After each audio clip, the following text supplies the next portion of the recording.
आप देख रहे हैं न्यूज नेशन में हूं पिनाज त्यागी। उत्तर प्रदेश में जनसंख्या को नियंत्रित करने के लिए योगी सरकार एक प्लान क्या लेके आई। विपक्षी दलों में और कई तबकों में सुगबुगाहट मच गई कि ये आने वाले चुनाव की तैयारी है। जनसंख्या के लिए प्लान रोकना और उसके लिए ड्राफ्ट बनाना, उसको चुनाव से कैसे जोड़ा जा रहा है, क्या है इसके पीछे की वजह, विपक्षी पार्टियों को इसमें क्या गलत नजर आ रहा है और योगी के प्लान में क्या वाकई में राजनीति छिपी है, इस पर चर्चा करेंगे आज अपने स्पेशल रिपोर्ट में। लेकिन हमारे साथ खास मेहमान जुड़ेंगे, उससे पहले एक रिपोर्ट देखिए और आप खुद समझिए कि योगी आदित्यनाथ सरकार की ये जो नई जनसंख्या नीति है उसका ड्राफ्ट क्या कहता है, क्या कुछ बदल जाएगा अगर ये नीति लागू होती है। विश्व जनसंख्या दिवस के अवसर पर आज उत्तर प्रदेश की जनसंख्या नीति 2021 से 30 यह जारी हो रही है। इसको जारी करते मुझे प्रसन्नता की अनुभूति हो रही है कि काफी तथ्यों के साथ समाज के विभिन्न तबकों को ध्यान में रख करके इस जनसंख्या नीति को लागू करने का कार्य आज प्रदेश सरकार कर रही है। सीएम योगी के इसी बयान के साथ यूपी में नई जनसंख्या नीति का ऐलान हो गया है। सीएम योगी ने लखनऊ में नई जनसंख्या नीति को जारी किया और साफ कहा कि जनसंख्या नीति वक्त की जरूरत है और इसे सभी वर्गों को ध्यान में रखकर बनाया गया है। यूपी में जनसंख्या नियंत्रण का ड्राफ्ट राज्य के विधि आयोग ने तैयार किया है, जिसे वेबसाइट पर अपलोड कर 19 जुलाई तक जनता की राय मांगी गई। यूपी में आबादी को कंट्रोल करने का प्लान क्यों तैयार किया गया है, पहले ये समझ लीजिए। यूपी आबादी के हिसाब से सबसे बड़ा राज्य है। आंकड़ों की माने तो यूपी की आबादी 2011 में करीब 20 करोड़ थी, जो देश की आबादी का करीब 16.5% थी। लेकिन 10 साल में ही यूपी की आबादी करीब 23 करोड़ तक पहुंच गई है, यानी 10 साल में 3 करोड़ की आबादी बढ़ चुकी है। आबादी बढ़ने की वजह से संसाधनों की कमी होने लगी है। हमें इस बात को नहीं भूलना चाहिए कि अगर समाज में जहां गरीबी है वहां जनसंख्या वृद्धि का उसके साथ एक संबंध हो जाता है और इस जिससे व्यापक जागरूकता का एक अभियान उन सभी तबकों को ध्यान में रख करके जब तक हम लोग नहीं चलाएंगे तब तक उन लक्ष्यों को प्राप्त करने में कठिनाई होगी। यूपी में आबादी की जरूरतों को ध्यान में रखकर ही योगी सरकार ने ये प्लान तैयार किया है, जिसमें 1 या 2 बच्चों के पेरेंट्स को कई तरह की छूट देकर प्रोत्साहित किए जाने का जिक्र है, जबकि 2 से ज्यादा बच्चे होने पर इन छूट से हाथ धोना पड़ सकता है। सबसे पहले बात सरकारी नौकरी की। ड्राफ्ट के मुताबिक अगर 1 या 2 बच्चे हैं तो सरकारी नौकरी के लिए आवेदन कर सकते हैं, जबकि 2 से ज्यादा बच्चे वाले पेरेंट्स को सरकारी नौकरी में आवेदन नहीं कर पाएंगे। अगर सरकारी नौकरी करते हैं तो 1 बच्चे के पेरेंट्स को नौकरी में 4 इंक्रीमेंट, जबकि 2 बच्चे वाले पेरेंट्स को 2 इंक्रीमेंट्स का फायदा मिलेगा। वहीं 2 से ज्यादा बच्चे वाले माता पिता को इसका कोई लाभ नहीं मिल पाएगा। 1 या 2 बच्चे वाले पेरेंट्स को सरकारी योजनाओं का फायदा मिलेगा, जबकि 2 से ज्यादा बच्चों के माता पिता को इसका कोई लाभ नहीं मिलेगा। ड्राफ्ट के मुताबिक 1 या 2 बच्चों के माता पिता को घर खरीदने में सब्सिडी मिलेगी, जबकि इससे ज्यादा बच्चों के पेरेंट्स को इसका फायदा नहीं मिलेगा। 1 या 2 बच्चे वाले पेरेंट्स को बिजली पानी बिल में छूट का जिक्र है, जबकि इससे ज्यादा बच्चे वालों को ये छूट नहीं मिलेगी। जनसंख्या कंट्रोल के इस ड्राफ्ट को सीएम योगी ने विकास का हथियार बताया है। वहीं इस पर सियासी घमासान भी तेज हो गया है। विपक्ष ने इसे चुनावी हथकंडा बताया है। एसपी सांसद शफीकुर रहमान बर्क ने तो विवादित बयान तक दे डाला। बच्चे पैदा हमारे बस में नहीं है, हमारी शादी हुई है तो अल्लाह के बस में है। अगर उसने हमारी मुकद्दर में लिखा है कि तुम्हारे 2 होंगे, 1 होगा या 10 होंगे, तो तुम कैसे रोक लोगे।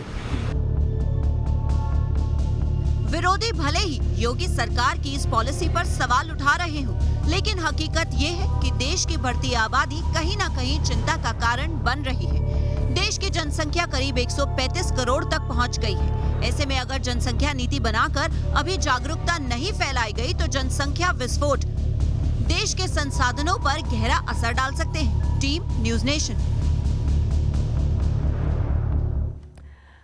तो बढ़ती आबादी चिंता का विषय है, लेकिन इसको लेकर नेशनल वाइड पॉलिसी क्यों नहीं आ जाती है और चुनावी साल में ही ये ड्राफ्ट लाने की क्या जरूरत आन पड़ी है? क्या इसमें राजनीति देखनी चाहिए या फिर ये समझना चाहिए देर से ही सही लेकिन दुरुस्त आ रही हैं और धीरे धीरे राज्य जो है अपने स्तर पर इसे लागू कर रहे हैं और इसमें राजनीति नहीं तलाशनी चाहिए? तो क्या है इसके सही मायने, इसको समझने की कोशिश करेंगे। हमारे साथ विनोद अग्निहोत्री जी वरिष्ठ पत्रकार जुड़ चुके हैं, हमारे साथ बीजेपी की प्रवक्ता अनिला सिंह जी जुड़ेंगी और डॉक्टर अजीज खान हमारे साथ समाजवादी पार्टी के प्रवक्ता जुड़ रहे हैं। डॉक्टर अजीज खान, चुनावी साल से पहले ये ड्राफ्ट, ये पॉलिसी और उसको लागू करने की मंशा कुछ नुकसान आपको पहुंचाती दिखती है या आप इसका स्वागत करते हैं? ये मौजूदा हालात की जरूरत है। देखिए पिनाक जी, इसमें नुकसान और फायदे का इशू है कि समाजवादी पार्टी का क्या नुकसान होगा और क्या फायदा है। ये मेरा कोई व्यक्तिगत इशू नहीं है, ये इशू एक देश का इशू है और देश के सामने ये बातें रखनी चाहिए और प्रॉपर तरीके से रखनी चाहिए। जो सबसे बड़ी विडंबना है, आज बीजेपी जब 6 महीने चुनाव रह गए हैं तो इस तरीके की बात को कह करके अपने जिम्मेदारियों से पल्ला झाड़ना चाहती है। आज बड़ी बड़ी समस्याएं हैं, महंगाई एक बड़ी समस्या है, बेरोजगारी एक बड़ी समस्या है। देश में जिस तरीके से अफरा तफरी का माहौल है, प्रदेश में अफरा तफरी का माहौल है, कोरोना जैसी एक बड़ी बीमारी आई, उसको सही तरीके से उसका इंतजाम नहीं कर पाई, लोगों को ऑक्सीजन, बेड और तमाम तरीके की चीजें मुहैया नहीं हो पाई, लोग परेशान थे। तीसरी लहर आ रही है, उसकी कोई तैयारी नहीं है, ना किसी तैयारी का ये किसी तरीके से सर्वदलीय बैठक करके उस पर चर्चा कर रहे हैं। आज आप समझिए कि अपने तो आप कह रहे हैं समस्याओं कि महंगाई है, बढ़ती हुई किसानों की दिक्कतें हैं, उत्तर प्रदेश में अपराध है, ये तमाम मुद्दे हैं, उनसे ध्यान हटाने के लिए आप एक ऐसा मुद्दा लेकर आ रहे हैं जो कहीं ना कहीं ज्यादा सुर्खियां बटोरेगा और मूल जो दिक्कतें हैं रोजमर्रा की उनसे ध्यान हटाएगा। अनिला जी, ये ड्राफ्ट लाना था तो पहले ले आते, ऐसा तो है नहीं कि जनसंख्या अभी दिक्कत बनी है। अभी जो स्थितियां हैं महंगाई की, किसान की और अपराध की, उससे ध्यान हटाने के लिए आप ऐसा कर रहे हैं। आरोप लग रहे हैं आपके ऊपर समाजवादी पार्टी की तरफ से। ये लोग जितना आरोप लगाएंगे ना, जितना इस पॉलिसी की बैशिंग करेंगे, उतना ही हमारे लिए अच्छा है, क्योंकि उत्तर प्रदेश की जनता देख रही है कि ये लोग उत्तर प्रदेश के विषय में नहीं सोच रहे हैं, केवल और केवल ये पॉलिसी की बैशिंग नहीं कर रहे हैं। देखिए, मैं स्पष्ट कर दूं, समाजवादी पार्टी ने ये नहीं कहा पॉलिसी खराब है, उन्होंने कहा कि इतने साल से 5 साल से आप सत्ता में थे, तब याद नहीं आई ये पॉलिसी। जनसंख्या तो एक लंबे वक्त से इशू है, 6 महीने पहले याद आती है, वो भी तब जब कोरोना, जब अपराध, जब महंगाई, जब किसान, ये मुद्दा कहीं ना कहीं आपके लिए दिक्कत का सबब बन सकते हैं, उनसे ध्यान हटाने की कोशिश है। मैं इसी पर आ रही हूँ, आपने बीच में मुझे टोक दिया, मैं इसी पर आ रही हूँ, है ना। मैंने बात करी ही थी कि आपने टोक दिया। जी जी जी। तो ये जितनी बैशिंग करेंगे उतना ही अच्छा है।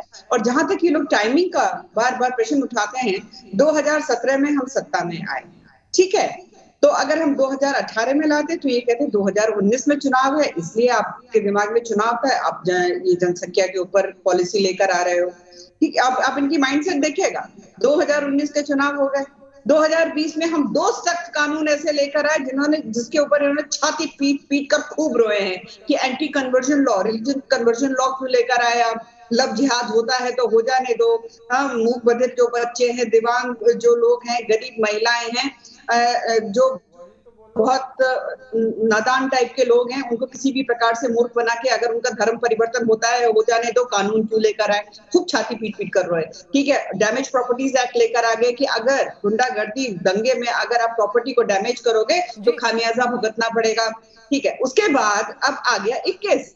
अब हम अगर इसको लेकर आ रहे हैं तो अब बता दीजिए हमने कहां पर टाइम गैप दे दिया। अब 21 आज जब करे 22 का चुनाव हो रहा है, अरे 22 में भी सरकार हमारी बनेगी, अगर हम 23 में लेकर आएंगे आप कहेंगे 24 का चुनाव हो रहा है। ये तो कोई तरीका नहीं है ना, चुनाव तो आप लोग काम करने नहीं देना चाहते हैं, खुद करते नहीं है, इनको करने नहीं देना चाहते हैं। हमसे पूछ रही है जी। जी, ये अनिला जी कह रही हैं कि देखिए आपको तो कहीं भी सुकून नहीं है, तब लाते तब भी दिक्कत होती है, आज लाते अब भी दिक्कत होती है। देश के हित में अगर कोई पॉलिसी ला रहे हैं तो उसे खुले दिल से उसका समर्थन कीजिए, लोगों को जागरूक कीजिए, समझाइए। पिनाक जी, यही तो हम कह रहे हैं। अभी इन्होंने कहा साहब ये बैटिंग करेंगे मेरा फायदा होगा, ये फायदे की तलाश में तो है, ये सिर्फ इनको हर जगह फायदा दिखता है। आज प्रदेश की जनता मर रही है। अगर फायदा दिखता है तो आप ये क्यों नहीं कहते हैं अजीज खान साहब, डॉक्टर साहब आप ये क्यों नहीं कहते हैं कि अगर फायदा दिखता है तो हाँ भाई ये तो देश के फायदे में है, आप बीजेपी का फायदा मत होने दीजिए, आप कहिए कि इस पॉलिसी का हम खुले दिल से समर्थन करते हैं और समाजवादी पार्टी की भी सरकार बनेगी तो भी ये पॉलिसी हम लागू रखेंगे, बहुत अच्छी पॉलिसी है। देखिए पिनाक जी, मैं पूरी बात कंप्लीट कर लूं, अनिला जी को लंबा वक्त हुआ। मेरा सिर्फ एक निवेदन है कि 7 साल से अगर सरकार थी केंद्र में, तो ये पूरे देश की आपदा है, देश की राष्ट्रीय प्रॉब्लम है, केवल ये उत्तर प्रदेश की समस्या नहीं है। ऐसा भी नहीं है कि 6 महीने जो चुनाव के बचे हैं, 6 महीने बाद अगर ये कानून को बाद में इस पर मशवरा तैयार हो, बाद में डिस्कशन हो, 6 महीने में सारी समस्या हल हो जाएगी। 6 महीने में अगर ये कानून 6 महीने के पहले आ जाएंगे तो इसका मतलब सारा प्रॉब्लम सॉल्व हो जाएगा। मकसद सिर्फ है लोगों को उलझाना। अगर इनका मकसद ठीक हो तो 4.5 साल पहले इस पे विचार कर सकते थे, मसौदा लाते, इस पे बात करते, इस पे विधानसभा में बहस होती, संसद में बहस होती। 7 साल से ये सरकार में, लेकिन मामले को उलझाना। एक दूसरी बात मैं करना चाह रहा हूं, देखिए ये जितने भी कानून लाते हैं या जिस भी तरीके की बात करते हैं, इनका मकसद सिर्फ धार्मिक उन्माद पैदा करना और एक विशेष कौम को टारगेट करना। इनका मकसद तरक्की से नहीं है, इनका मकसद विकास से नहीं है। ये इस देश के और प्रदेश के विकास से इनका कोई लेना देना नहीं। नहीं, ये बताइए ना, ये बताइए ना। नहीं, मैं आपसे पूछ रही हूँ, आप कह रहे हैं कि कौम, सुनिए ना, आप कह रहे हैं कौम से टारगेट करना है। ये बताइए, जनसंख्या के कानून जो है वो हिंदू, मुस्लिम, सिख, ईसाई, जैन, जो भी धर्म है, जो भी इंसान है हिंदुस्तान में, उस पर लागू होगा, तो एक कौम कैसे टारगेट हो रही है इसमें? मुझे समझाइए, शायद मुझे कुछ मकसद इनकी सोच है, विचारधारा है। अरे भाई, कानून तो सबके लिए समान है ना, आपने कहा नहीं, कानून तो सबके लिए समान है ना। डॉक्टर अजीज खान, आपके लिए भी कॉमन है, अनिला जी के लिए कॉमन है। मेरी बात सुन ले प्लीज विराट जी। देखिए इन्हीं के लोग बयान दे रहे हैं, साक्षी महाराज बयान दे रहे हैं, गिरिराज सिंह बयान दे रहे हैं, तमाम 4-4 शादियां करो, 20-20 बच्चे पैदा करो। साहब ये क्या है? ये क्या तमाशा है? आप लोगों को गुमराह कर रहे हैं, लोगों तो लागू तो उन पे भी होगा ना, ये साक्षी महाराज के कानून पर भी लागू होगा। और एक तरफ जनसंख्या नियंत्रण की बात कर रहे हैं, एक तरफ 4 शादी और 16 बच्चे पैदा करने की बात कर रहे हैं। मैं क्या कह रही हूँ, मैंने क्या कहा? अभी हम एक मौलाना साहब को सुन रहे थे, मौलाना साहब ने कहा ईश्वर की देन है, 10 हो 20 हो कोई रोक नहीं लग सकती, इस पे तो अल्लाह तय करेगा। ठीक है, साक्षी महाराज कह रहे हैं 10-20 पैदा कर लीजिए, कई मुस्लिम नेता कहते हैं कि हमें अल्पसंख्यक नहीं बहुसंख्यक बनना है। तो ये बयान तो आते रहते हैं, लेकिन कानून अपने हिसाब से चलता है ना। कानून ये नहीं देखता साक्षी महाराज ने क्या कहा या फलां नेता ने क्या कहा। कानून तो लिखित है, वो तो सबके लिए समान है, वो नहीं देखेगा कि साक्षी महाराज हैं या खान साहब हैं या कोई और डिसूजा साहब हैं, वो नहीं देखेगा। तो इस कानून का आप स्वागत करते हैं, आप मुझे बता ही नहीं रहे। पिनाक जी मेरे 2-3 सवाल है। अनिला जी ये कृपया बताइए, ये इस कानून को ला रही हैं, इनका हम स्वागत करते हैं, इस पे मशवरा हो, इसका मसौदा तैयार हो, डिस्कशन हो, इसका क्या रिजल्ट निकलेगा, कितना ये जनता के हित में है, कितना जनता के हित में नहीं, एक चर्चा का विषय हो, चर्चा होगा, इस पे एक सर्वदलीय बैठक हो, उस पर चर्चा होगा। मुद्दा हम ये जानना चाहते हैं, इन्होंने बेरोजगारी के लिए क्या प्लानिंग किया है? जो बेरोजगारी बड़े स्तर पे 12% बढ़ गई है, आज इन्होंने महंगाई पे क्या इनकी प्लानिंग है, जरा ये बताएं। देश में गरीबी बढ़ रही है, उस पर क्या प्लानिंग है? जीडीपी की स्थिति बिल्कुल -23% तक चला गया है, उसकी क्या प्लानिंग है? आज तीसरी लहर जो आ रही है, क्या तैयारी है? इन्होंने कहा था साहब इस प्रदेश को उत्तम प्रदेश बना देंगे, आज ये सारे देखिए, आज पूरी तरह से चरमरा गई है, कानून व्यवस्था चरमरा गई है। डॉक्टर खान साहब, डॉक्टर खान, मैंने आपके सारे सवाल सुन लिए। ये सवाल आज की डिबेट से ताल्लुक नहीं रखते हैं, लेकिन फिर भी मैं अनिला जी के पास ये सवाल लेके जाऊंगी। आप मुझे एक सवाल का जवाब दे दीजिए, उसका जवाब आप सीधे सीधे उसी का दीजिएगा, ठीक है? मैंने आपकी सारी बात सुनी, तसल्ली से सुनी। क्या समाजवादी पार्टी जनसंख्या नियंत्रण कानून का समर्थन करती है, और अगर सत्ता में आएगी तो क्या वो भी ऐसे कानून लाएगी? पिनाक जी, 2 शब्दों में मैं अपनी बात कह रहा हूं। कानून बनाना और उसका इंप्लीमेंट करना, ये 2 चीजें हैं। आप समझिए, नसबंदी लागू किया था इंदिरा गांधी जी ने, और उसका पॉलिटिकल माइलेज लेने के लिए उसका क्या हश्र हुआ, क्या उससे कोई बेनिफिट हुआ? कानून बनाना बड़ा इशू नहीं है, उसको इंप्लीमेंट करना बड़ा इशू है। आज लोगों को जागरूक करने की जरूरत है। नहीं, तो आप कानून नहीं लाएंगे, जरूरत है। आप कानून के समर्थन में नहीं है। देखिए, चलिए ठीक है, आप कह रहे हैं आपका तरीका अलग हो सकता है, आप हाँ या ना में जवाब भी नहीं दे रहे कि आप कानून के समर्थन में खड़े हैं कि अगेंस्ट खड़े हैं। कैसे हो सकता है? अरे जवाब हाँ ना में कैसे? भाई, आपको कानून लाना, सवाल बड़ा है तो जवाब भी बड़ा होगा, सवाल बड़ा है तो जवाब भी बड़ा होगा। पिनाक जी, आप इस कानून के समर्थन में खड़े हैं कि नहीं खड़े हैं? देखिए, मैं थोड़ा एक आंकड़ा देना चाह रहा हूँ, प्लीज मुझे मौका दे दें। आप देखिए, केरला है, वहां पे लिटरेसी रेट कितना है? 96% है। वहां पे फर्टिलिटी रेट देखें आप 1.8। समाजवादी पार्टी चुनाव में उतरेगी तो कहेगी कि हाँ हम कानून लाएंगे, जनसंख्या के लिए नीति लाएंगे, कहेगी।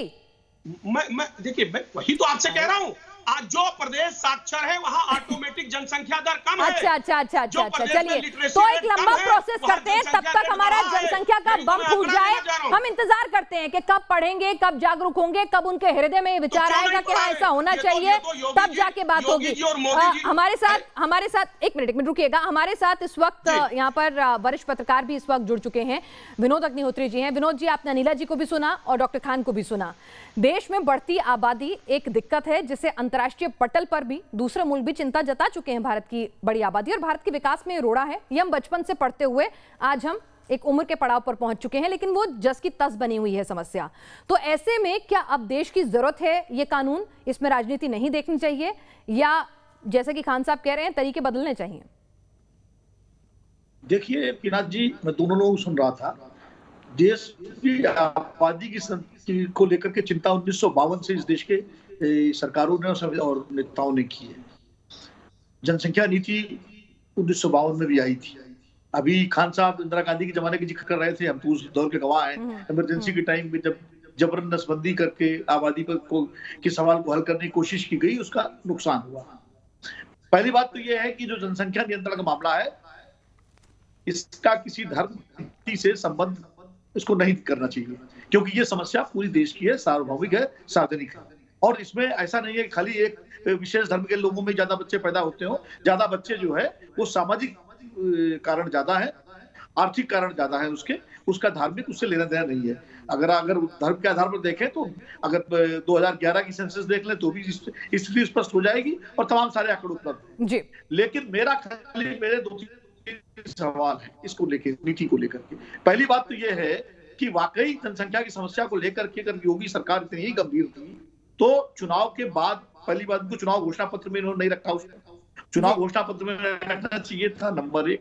नंबर 2, चुनाव के बाद लागू करना चाहिए था। और नंबर 3, इसको लेकर के जागरूकता को लेकर के उत्तर प्रदेश सरकार ने कितने अभियान चलाए, करोड़ों रुपए के 5 साल में विज्ञापन उत्तर प्रदेश सरकार ने यही सवाल मैं अनिला जी के पास लेके जाती हूं। नियंत्रण को लेकर के जागरूकता के लिए कितने विज्ञापन दिए, एक विज्ञापन अगर बता दें अनिला जी, तो आपने जागरूकता अभियान नहीं चलाया। आपकी नीति तो ठीक है, लेकिन आपकी नीयत में है कहीं ना कहीं राजनीति जरूर है। ठीक है, और ना आपने सर्वदलीय बैठक बुलाई, ना सबके साथ सलाह मशवरा किया। अचानक से जब आपको लगा कि बहुत नेगेटिविटी हो रही है आपके लिए, चुनावी साल आने वाला है, महंगाई है, बेरोजगारी है, कोरोना है, किसान हैं, अपराध हैं, तो आपने ध्यान भटकाने के लिए ये नीति लेकर आ गए। अगर वाकई में नियत होती तो पहले आती और प्लस सबका सलाह मशवरा करके आती और आप एक बड़ा एग्रेसिव कैंपेन चलाते इसके लिए। नहीं, सलाह मशवरा तो अभी तो मसौदा लेकर आए हैं ना, जिसको जो इनपुट देना है वो अपना इनपुट भी दे सकते हैं, उसके बाद डिस्कशन होगा और उसके बाद कानून बनेगा।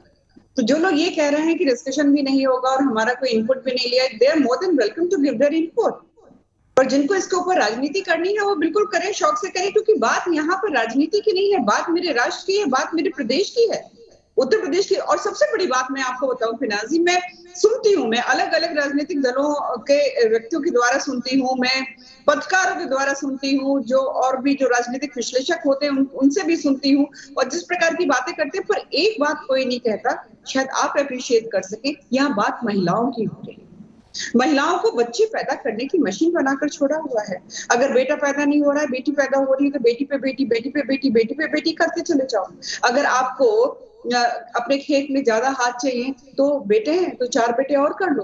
अब मैं अपने प्रदेश की बात करती हूँ, यहाँ पे तकरीबन जो है, अब मोटा देखिए 9.53 करोड़ जो यहाँ पे महिलाएं हैं, जिसमें कि शादीशुदा आदि यानी ऑलमोस्ट 5 करोड़। आपकी नीति पर सवाल नहीं उठ रहे हैं, बिल्कुल बहुत अच्छी नीति है, होनी चाहिए, बिल्कुल होनी चाहिए, मैं आपकी बात से बिल्कुल इत्तेफाक रखती हूँ और उसकी कद्र करती हूँ आपके जज्बात की।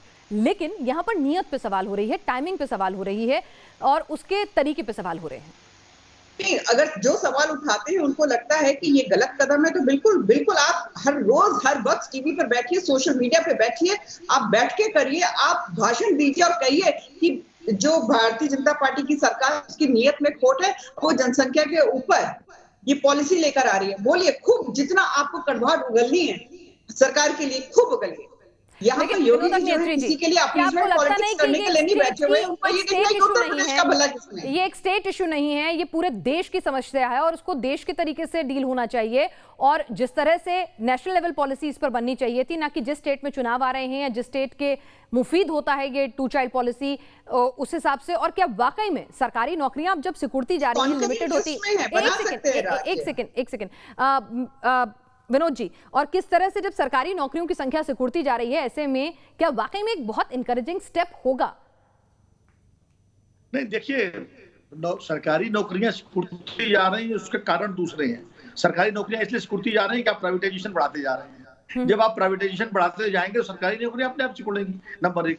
दूसरा, जो वेल्थ का डिस्ट्रीब्यूशन है वो जिस तरह से अनइवन और अनइक्वल है और गरीब अमीरी की बढ़ती जा रही है, उसके पीछे हमारी आर्थिक नीतियां, मतलब मैं सरकार की बात नहीं कर रहा हूँ, आर्थिक नीतियां जो 1991 के बाद से लागू हुई वो बहुत बड़ा कारण है।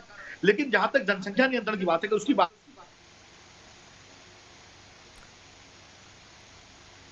डॉक्टर खान साहब, ये नीति पर जब विचार विमर्श होगा तो समाजवादी पार्टी कहां खड़ी होगी? साथ खड़ी होगी? उनको भी लगता है जनसंख्या नियंत्रण होना चाहिए?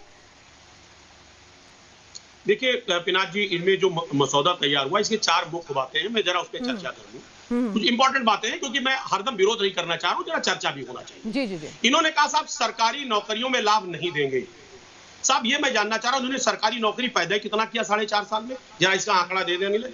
इन्होंने कहा राशन कार्ड पर 4 लोगों से ज्यादा, 4 सदस्यों से ज्यादा का लाभ नहीं मिलेगा।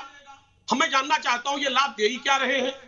जिस तरीके से तमाम स्थानीय निकाय पंचायत चुनाव, अभी साहब उसमें वो चुनाव नहीं लड़ सकते साहब। जो चुनाव लड़ेंगे कौन लड़ने दिया आपने तो लोकतंत्र और संविधान का मजाक उड़ाया, गला घोट दिया। आप जिस तरीके से आपका संविधान और लोकतंत्र पे विश्वास ही नहीं है, जिस तरीके से आपका चुनाव हुआ, निकाय का चुनाव हुआ, जिस तरीके से जिला पंचायत का चुनाव हुआ, आपका ब्लॉक प्रमुख का चुनाव हुआ, साहब उसको तो आपने पूरी तरह से आपने उसको गला घोट दिया।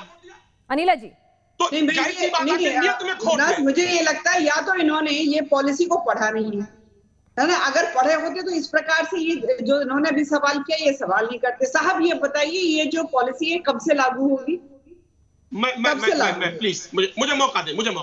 देखिए अनिला जी, आपने ये कहा कि साहब ये कंडीशन है, 2 बच्चे अगर होंगे, 2 बच्चे ज्यादा होंगे तो ये प्रतिबंध रहेगा। मैं कह रहा हूं ऐसा करिए, आप इसको प्रमोट करिए। मेरी बात सुनिए, आप बच्चों पे प्रतिबंध लगाने के बजाय बल्कि जो कम बच्चे पैदा करें उनको हम प्रमोट करेंगे, प्रमोट तो हम उत्साहित करेंगे। चलिए देखना होगा कि प्रमोट तो हम एक लंबे वक्त से कर रहे हैं। बच्चे 2 ही अच्छे, पहला बच्चा अभी नहीं, दूसरा कभी नहीं, हम 2 हमारे 2, हम 2 हमारा 1, ये ना जाने कितने वक्त से सुन रहे हैं। लेकिन जनसंख्या, आबादी जो है वो समस्या जस की तस बनी हुई है। लेकिन 5 साल में जो याद नहीं आया वो आखिरी 6 महीने में याद आया, ये भी सवाल है। कितने जागरूकता अभियान चले, ये भी सवाल है। लेकिन समाजवादी पार्टी अभी तक खुलकर हाँ या नहीं कह रही है कि वाकई में प्रदेश के लिए, देश के लिए इसकी जरूरत है और समाजवादी पार्टी इस कानून के साथ खड़ी होगी, भले ही टाइमिंग पर सवाल दे। समाजवादी पार्टी की भी कोई क्लियर कट टिप्पणी नहीं है। और क्या सिर्फ सरकारी नौकरियों से जो सिकुड़ती जा रही हैं उसमें अगर बच्चों को लेकर पॉलिसी बनाई जाए तो उससे बस काम हो जाएगा, या वाकई में इसे बड़े पैमाने पर लागू करने की जरूरत है? कुछ ऐसे सवाल हैं जिनका जवाब नहीं मिल रहा है, तो इसीलिए सवाल उठाते रहेंगे। छोटे से ब्रेक के लिए यहाँ रुक रहे हैं, जल्द लौटेंगे। आप सभी इस चर्चा में शामिल हुए, आपका बहुत बहुत शुक्रिया।